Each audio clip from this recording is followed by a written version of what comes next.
দুই বন্ধু ছিল। এক বন্ধু আরেক বন্ধুকে খুব দাওয়াত দেয়। এটা এই উম্মতের ঘটনা না, আগের উম্মতের ঘটনা। দাওয়াতের এক পর্যায়ে সেই বন্ধু এই দাওয়াত কবুল করে না, সংশোধন হয় না, ইসলাহ হয় না।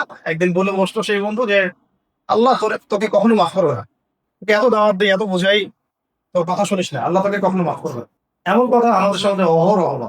না বললেও ভাবে এটা প্রকাশ পায়। তো সেই বন্ধু মারা গেল, ইন্তেকাল করলো, ওই বন্ধু ইন্তেকাল করলো। আল্লাহ পাক দুইজনকে একসাথে জড়ো করতো বারজাখে। তুমি তার সম্পর্কে এই মন্তব্য কেন করেছিলে? আমি আর রহমান, আর রহিম, আরহামুর রাহিমিন। আমি কাকে মাফ করব, কাকে করব না, কাকে দয়া করব, কাকে করব না, এটা আমার গায়রতের ব্যাপার, আমার সম্মানের ব্যাপার, আমার শানের ব্যাপার। তুমি আমার শান নিয়ে কথা বললা কেন? যাও, তোমার ওই বন্ধুকে মাফ করে দিলাম, তুমি জাহান্নামে যাও, তোমার বন্ধু জান্নাত যাও। ওই যে বন্ধুকে বলা হয়েছে তোকে আল্লাহ কখনো মাফ করবে না, সেই বন্ধু জান্নাতে গেছে। আর যে বন্ধু বলছে যে, ওই যে বলছে তোকে আল্লাহ কখনো মাফ করবে না, ওকে আল্লাহ জাহান্নামে পাঠাচ্ছে। একটা সেন্টেন্সের কারণে তার সারা জীবনের আমল ধ্বংস হয়ে গেছে। একটা কাজের কারণে সারা জীবনের আমল ধ্বংস হয়ে গেছে। এমন বহু কাজ আছে যেগুলো সারা জীবনের ভালো কাজ নষ্ট করে দাও। ইসলাম থেকে বের হয়ে যাওয়া, মুরতাদ হয়ে যাওয়া, ইমান ভঙ্গকারী কথা বলে ফেলা, ইমান ভঙ্গকারী কাজ করে ফেলা, এমন অনেক কাজ আছে। এগুলো নিয়ে ইনশাল্লাহ আমরা পরে আলোচনা করবো। এমন অনেক ছোট বিষয় আছে যেগুলো আমাদের আগের আমলগুলোকে নষ্ট করে দেয়। আল্লাহ পাক এই ধরনের কাজ থেকে আমাদেরকে হেফাজত করে। জাজমেন্টাল না হওয়া, এটা একটা উদ্দেশ্য ছিল এই সূরা থেকে আলোচনা। যে ছোট ছোট ভালো কাজকে ছোট মনে না করি, আর বড় ছোট ছোট খারাপ কাজকে ছোট মনে না করি। তবে খারাপ কাজ ভালো কাজের চেয়ে বেশি হয় আমাদের সাধারণত, যেহেতু আমরা দুর্বল মাখলুক। এই কারণে তওবা ইস্তেগফার বাড়ানো, এবং যদি তওবা এবং ইস্তেগফার এটা তাওবাতুন নাসুহা হয়, খালেস তওবা হয়, তাহলে ওই ব্যক্তির আমলনামায় সেই গুনাহগুলো থাকবে না। আরো যদি আল্লাহ পাক তাকে আরো উঁচু মাকাম দিতে চান, পরিশুদ্ধ করতে চান, আরো উঁচু জান্নাত দিতে চান ইত্যাদি, দুনিয়া এবং আখিরাতে আরো উঁচু মর্তবা দিতে চান, তাহলে আল্লাহ পাক আরো বহু বিষয় দিয়ে পরীক্ষা করতে পারেন। যেমন ক্ষুধা দিয়ে, ওয়ালানাবলুওয়ান্নাকুম বিশাইইন মিনাল খাউফি ওয়াল জু', ভয় দিয়ে, ক্ষুধা দিয়ে, দারিদ্রতা দিয়ে, সন্তান সন্ততি দিয়ে, পরিবার দিয়ে, আপনার শস্য বা ফসলের ক্ষতি দিয়ে, জান মালের ক্ষতি দিয়ে আল্লাহ পাক পরীক্ষা করতে পারেন। এগুলোর উদ্দেশ্য হচ্ছে সেই বান্দার মর্তবা বাড়ানো আর গুনাহকে মাফ করা। দুটি বিষয় হতে পারে, হয় তার গুনাহ মাফ হচ্ছে, অথবা তার মর্তবা বাড়ছে, সে পরীক্ষায় পড়ছে। দুটোই তার জন্য খায়ের করলাম, দুটোই তার জন্য খায়ের করলাম। যা দুনিয়ায় হয়ে যাচ্ছে এটা খালাস, শেষ। এগুলো আখেরাতে থাকবে না। আখেরাতে বহু মানুষ উঠবে, কষ্ট, দুঃখ, যন্ত্রণার আজর দেখে তারা আশা করবে দুনিয়াতে যদি আমাদের চামড়াগুলো কেচি দিয়ে কেটে ফেলা হতো, তাহলে হয়তো আজকে আমরা আজর পেতাম। বহু মানুষ আখেরাতে উঠবে এভাবে, বলবে যে কাশ দুনিয়াতে আমার কোনো দোয়াই কবুল না হতো, আজকে আমি অনেক কিছু পেতাম। বহু মানুষ এমন উঠবে যাদের যতটুকু নেকি অর্জন হয়েছে এগুলো সব মানুষকে দিতেই শেষ হয়ে যাবে। মানুষের বহু হক তার মতো চলে আসছে, বহু মানুষের হক সে নষ্ট করছে। এবং এটাতে আমার মনে হয় না এই জামানার কেউ পার পাবে, যেহেতু এটা অনলাইনে যুগ। আর কি, বহু মানুষের হক দিতে হবে, ওই নেকি থেকেই দিতে হবে, কারণ ওই দিন তো আর কোনো ব্যবসা নাই, কোনো মানুষের আর নেকি না থাকলে ওই বেচারাদের গুনাহ তার আমল নামে চাপিয়ে দেওয়া হবে। যত ফলাফল সব আখেরাত কেন, দুনিয়ার কোনো কিছু স্থায়ী না, এবং এগুলো কোনোটাই চূড়ান্ত না। এখন খুব সুখে আছি আমরা, ধরেন এই সুখটা চিরস্থায়ী না, বা এখন কেউ কষ্টে আছি, কেউ এই কষ্টটাও চিরস্থায়ী না, বিকজ এই দুনিয়াটাই চিরস্থায়ী না। এই দুনিয়াটাই কি হবে, ফনা হয়ে যাবে, শেষ হয়ে যাবে। এই কারণে দুনিয়াতে যা কিছু আছে এগুলো কোনোটাই চিরস্থায়ী না, সুখে থাকলেও না, দুঃখে থাকলেও নাই। তাই উভয় অবস্থায় মুমিনের কাজ একটা, আলহামদুলিল্লাহ, এটা হচ্ছে মুমিনের কাজ। সুখে আছে খুব বেশি উৎফুল্ল না হওয়া, খুব উৎফুল্ল না হওয়া, যে একটা হয় না যে সুখের খুব সুখে আছে, এটা নিজেদের কথায় কাজে এমন প্রকাশ পাচ্ছে যে আহ, বিষয়টা দৃষ্টিকটু লাগছে। আবার অনেক সময় হয় এমন যে খুব কষ্টে আছে, এটাতে এত বেশি হতাশা, এত বেশি গ্লানি, এত বেশি মানে মরক্ষুণ্ণ হয়ে যাওয়া, যে মনে হচ্ছে একেবারে সব শেষ হয়ে গেছে। বেসিক্যালি দুনিয়াতে যা হচ্ছে এগুলো আখেরাতের জন্য হচ্ছে, আর এখানে কোনো কিছু স্থায়ী না, সুখ না কষ্ট না। এমন বহু মানুষ কিয়ামতের মাঠে আসবে, তাদের আমল নামা থেকে নেকি দিতে দিতেই আমল নামা শেষ হয়ে যাবে। আর এমন বহু মানুষ আসবে যারা কল্পনাও করে নাই যে আমল নামার মধ্যে এত নেকি আসতে পারে। এই নেকিগুলো আসছে তাদের হক দুনিয়াতে নষ্ট হওয়ার কারণ, অন্যের আমল। বিচারটা হবে খুব সূক্ষ্ম, একচুল পরিমাণ ছাড়া হবে না। ওইটাই চূড়ান্ত। আল্লাহ পাক বলছেন যে ওয়ালা আখিরাতু খায়রু ওয়া আবকা, এটাই উত্তম চিরস্থায়ী। সাহাবীরা তো বলতেন প্রায়, আল্লাহুম্মা লা আইশা ইল্লা আইশুল আখির, আল্লাহ আখিরাতের জীবন ছাড়া তো কোনো জীবনই নেই। তো আরেকটা বললাম যে কষ্ট, দুঃখ, যন্ত্রণা, এগুলোর যে সওয়াব মানুষ দেখবে, তখন মানুষ আকাঙ্ক্ষা করবে যে কাশ দুনিয়াতে আমার হাড্ডি থেকে গোশতগুলোকে আছড়ে ফেলা হতো, অথবা আমার চামড়াগুলো কেচি দিয়ে কেটে ফেলা হতো, তাহলে আজকে আমি আজর পাইতাম। পৃথিবীর সবচেয়ে সুখের যে ব্যক্তি ছিল, এই ব্যক্তিকে সেদিন ডাকা হবে, ডেকে জাহান্নামে প্রবেশ করানো হবে না, শুধু সামনে নিয়ে গিয়ে কিছুক্ষণ রাখা হবে, জাহান্নামের একদম কাছে নিয়ে একবার পরিপূর্ণ ঢুকানো হবে না, জাস্ট সামনে নিয়ে গিয়ে কিছুক্ষণ রেখে আবার ফেরত দিয়ে আসা হবে। তারপর তাকে জিজ্ঞাসা করা হবে দুনিয়াতে সুখে ছিল কিনা। সে বলবো যে সুখ কাকে বলে, ইয়া রব আমি এটা জানি না। সুখ কাকে বলে এটা আমি জানি।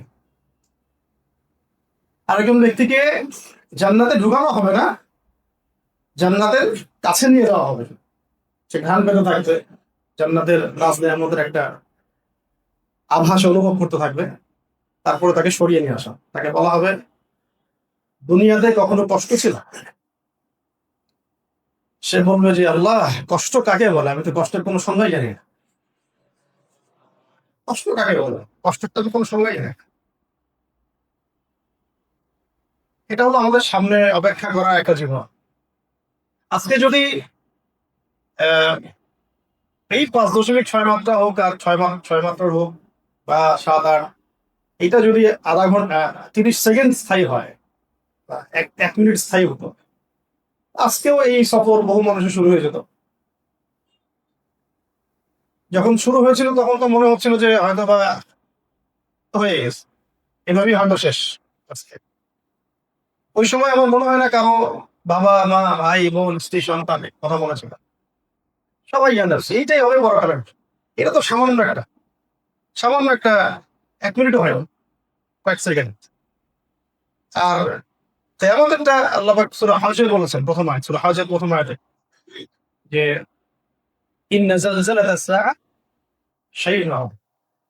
কিয়ামতের যে জালজালা, এটা হচ্ছে এমন একটা বিষয় যেটা আযীম, মহান একটা বিষয়, বিশাল বিষয়। এমন এমন ভূমিকম্প, ইযা শামসু কুবিরাত, মানে সূর্যর যে এই যে মাধ্যাকর্ষণ, এগুলো সব ধ্বংস হয়ে যাবে, মানে এগুলো খসে খসে পড়বে।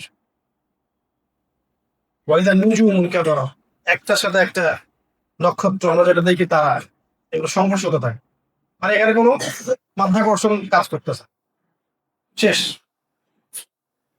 ফানা, পাহাড়ের কথা আসে, পাহাড় চূর্ণ বিচূর্ণ হয়ে যাবে। পাহাড় পাহাড়ের মধ্যে আসে, পাহাড় মনে হবে যে পাহাড় হাঁটতেছে, উড়ে উড়ে চলতেছে, ধুলা ধুলা হয়ে যাচ্ছে পাহাড়। আল কারিআতু মাল কারিআ, সূরা আছে,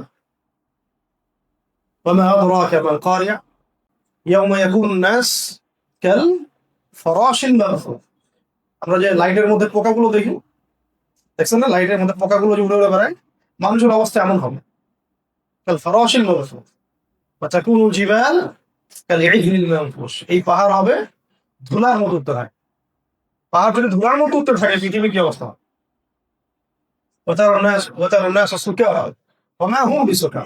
মানুষকে দেখে মনে হবে মানুষ মাতাল হয়ে গেছে, কিন্তু তারা মাতাল না।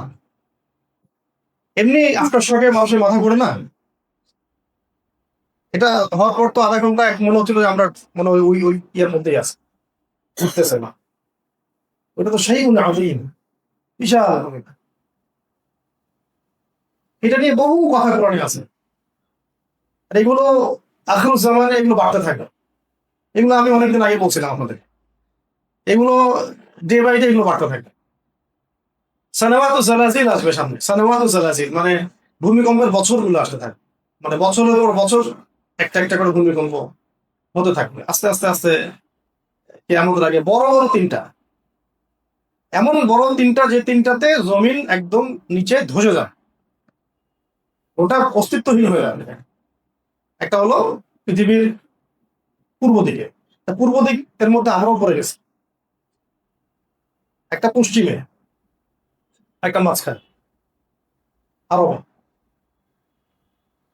তো বাঁচার কোনো উপায় নাই তো এগুলো থেকে। তবে একটা কম যদি ইমান আমল তাকওয়া সমাজে চলে, তাহলে এই আযাব গুলো থেকে বেঁচে থাকতে পারবে ইনশাআল্লাহ। কিন্তু এই আযাব আসার সবচেয়ে বড় যে পাপগুলো, সেগুলো তো আমরা অহরহ করছি আর কি। মাদক, গান বাজনা, বাদ্যযন্ত্র, নর্তকী ইত্যাদি ইত্যাদি, এগুলো বেসিক্যালি ভূমিকম্পের পিছনের মূল কারণ। আরেকটা কারণ আছে ভূমিকম্পের পিছনে, যেটা আবার অনেকে বলি না, বা আমরা হয়তো বলতে গেলে এটা ইয়ে হয়ে যায়, মিস হয়ে যায়। ভূমিকম্পে আল্লাহ পাক প্রথম যে জাতিকে ধ্বংস করেছিলেন পৃথিবীতে, এটা ছিল কওমে মাদিয়ান। কওমে মাদিয়ান, এই কওমের নবী ছিলেন শুআয়ব আলাইহিস সালাম। শুআয়ব আলাইহিস সালাম তার কওমকে তাওহীদের দাওয়াত দিয়েছেন, তারা শিরক করত। আরেকটা মহাপাপ তারা করতো, সেটা হলো তারা মানুষের সম্পদ আত্মসাৎ করত। মানুষের সম্পদ অন্যায়ভাবে আত্মসাৎ করতো এবং মাপে কম দিত। মাপে কম দিত, মানুষের সম্পদ অন্যায়ভাবে আত্মসাৎ করত। এই দুটো কারণ আজকের বিশ্বের অর্থনৈতিক ব্যবস্থার বেশ দাঁড়ায় আছে মানুষের সম্পদ অন্যায়ভাবে খাওয়ার পরে।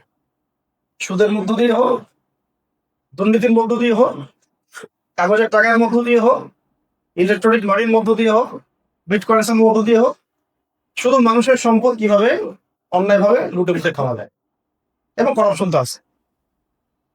যদি আমরা ওই পাপগুলো, নৈতিক পাপগুলোর কথা বাদও দেই, অর্থনৈতিক এই যে ভূমিকম্প আসার পিছনের যে পা, এটা প্রত্যেকটা ঘরে ঘরে চলেছে, এবং আমরা এখানে অংশ হয়ে গেছি। রিবা, তারপরে আপনার দুর্নীতি, করাপশন, ঘুষ, অন্যের সম্পদ অন্যায়ভাবে আত্মসাৎ করা, মানুষের ভয়ও লাগে না কারো কাছ থেকে জুলুম করে টাকা খাইতে। অথচ এই যে বললাম কি আমাদের ম্যাডামকে বুঝাই দেওয়া লাগবে, একটা হাদিস পড়লে তো আমাদের গা কাঁপা শুরু হয়। এই হাদিসটা যেদিন থেকে আমরা জেনেছি, ওই দিন থেকে আমাদের ওস্তাদ যখন একটা কথা বলেছিলেন যে দুনিয়াতে মাজলুম হয়ে থাকিও কখনো জালেম হয়ে যাও। মাজলুম হয়ে থাকো তুমি, তাহলে মুয়াজ বিন জাবাল রাদিয়াল্লাহু আনহুর ওই দোয়ার অংশ হয়ে যাবা। কোন দোয়া? যেটা রাসূল সাল্লাল্লাহু আলাইহি ওয়াসাল্লাম তাকে খাস করে শিক্ষা দিয়েছেন, এবং ওই দিন রাসূল সাল্লাল্লাহু আলাইহি ওয়াসাল্লাম খাস করে তাকে নসিহত করেছেন। হে মুয়াজ, আগামী বছর হয়তো তোমার সাথে আমার দেখা নাও হতে পারে, তোমাকে ইয়েমেনে গভর্নর করে পাঠাচ্ছে, তুমি সেখানে দায়িত্ব পালন করো, আল্লাহকে ভয় করো, আর মাজলুমের বদদোয়া থেকে বেঁচে থাক। মাজলুমের বদদোয়া থেকে বেঁচে থাক, কারণ মাজলুমের দোয়া এবং আল্লাহ পাকের মাঝে কোনো হিসাব নেই, কোনো পর্দা নেই। হে মুয়াজ, আমি তোমাকে ভালোবাসি। হে মুয়াজ, আমি তোমাকে ভালোবাসি। রাসূল সাল্লাল্লাহু আলাইহি ওয়াসাল্লাম বলেছেন, হে মুয়াজ, আমি তোমাকে ভালোবাসি। হাত ধরে বলেছেন, তুমি ফরজ নামাজের পরে কখনো এই দোয়াটা পড়তে ছেড়ো না, আল্লাহুম্মা আইন্নি আলা যিকরিক ওয়া শুকরিক ওয়া হুসনি ইবাদাতিক। বড় হাদিসের অংশ বললাম। তো মাজলুম হয়ে থাকো দুনিয়াতে, তাও জালেম হতে যাও। কারণ কি? এই হাদিস, যে মানুষ উঠবে, হিসাব নিকাশ শুরু হয়ে গেছে, এখন আটকে দেওয়া হচ্ছে মানুষকে অন্যের হক বুঝাই দেওয়ার জন্য। নবীজি বলছেন, তোমরা জানো সবচেয়ে বড় মিসকিনকে? সাহাবা জিজ্ঞাসা করছেন, আমাদের কাছে তো মনে হয় যার কাছে টাকা পয়সা নাই সেই সবচেয়ে বড় মিসকিন। বলছেন, না, সবচেয়ে বড় মিসকিন এই ব্যক্তিরা কিয়ামতের মাঠে উঠবে, বহু নেকি তাদের, নেকি নামাজের, রোজার, হজের, জাকাতের ইত্যাদি, কিন্তু বহু মানুষের হক লেগে আছে আমল নামায়। কাউকে অপবাদ দিয়ে দিচ্ছে একটা মিথ্যা, বলে দিছে যে এই ব্যক্তি জানাকা, বলে দিছে এই ব্যক্তি ব্যবসায়ী, ওই মহিলা চরিত্র খারাপ, বলে দিছে ধরেন যে ও চুরি করছে। কোনো হুজ্জাত নাই তার কাছে, কোনো হুজ্জাত নাই, কোনো স্পষ্ট হুজ্জাত নাই, বলে দিল একটা কথা মুখ দিয়ে। অথবা কেউ এটা তার কাছে বলছে, সে সমর্থন দিচ্ছে, বলছে না সে কিন্তু সমর্থন দিচ্ছে। অথবা কেউ সমর্থন দিচ্ছে না, সেইটাকে প্রচার করে দিল, কারো কাছ থেকে টাকা আত্মসাৎ করছে, কাউকে জমি আত্মসাৎ করে ফেলছে ধরেন, কারো সম্পদ চুরি করেছে, হ্যাঁ, কারো সম্মানহানি করেছে, ইত্যাদি ইত্যাদি। মানে মানুষের সাথে জড়িত হক যেটা হয় সেটা। এখন কিয়ামতের মাঠে আল্লাহ রাব্বুল আলামিন আদেশ করবেন যে এই ব্যক্তির আমল নামা থেকে নেকি দিয়ে এটা পরিশোধ করো। নেকি দিতে দিতে শেষ হয়ে যাওয়ার পরে আল্লাহ পাক বলবেন যে তাহলে ওই ব্যক্তির গুনাহ থেকে গুনাহ নিয়ে এই ব্যক্তির আমল নামা ঢাক। দিন শেষে দেখা গেল অল্প আমল নিয়ে ওই ব্যক্তি মাজলুম, সে জান্নাতে চলে গেছে, আর বহু বেশি আমল নিয়ে এসেও দিন শেষে জাহান্নামে চলে গেছে। এর চেয়ে ভয়াবহ কিছু নাই কিয়ামতের মাঠে। কারণ আল্লাহ পাকের কাছে যত গুনাহ থাকে আমাদের, এটা ক্ষমা করে নেওয়া 2 রাকাত নামাজের ব্যাপার। কথা বুঝতে পারছেন? আল্লাহ পাকের কাছে যত গুনাহ থাকুক আমাদের সারা জীবনে, গুনাহের পাহাড়, কিন্তু এটাকে সমস্ত গুনাহ ক্ষমা করিয়ে নেওয়া 2 রাকাত নামাজের ব্যাপার। যদি ইখলাসের সাথে সুন্দর করে ওযু করে কেউ 2 রাকাত নামাজ পড়ে, একদম খালেস তওবা করে, তাওবাতুন নাসুহা, এবং বাকি জিন্দেগি সে ওই তওবার উপরে কাটিয়ে দেয়, ইনশাআল্লাহ সে জান্নাতে চলে যাবে।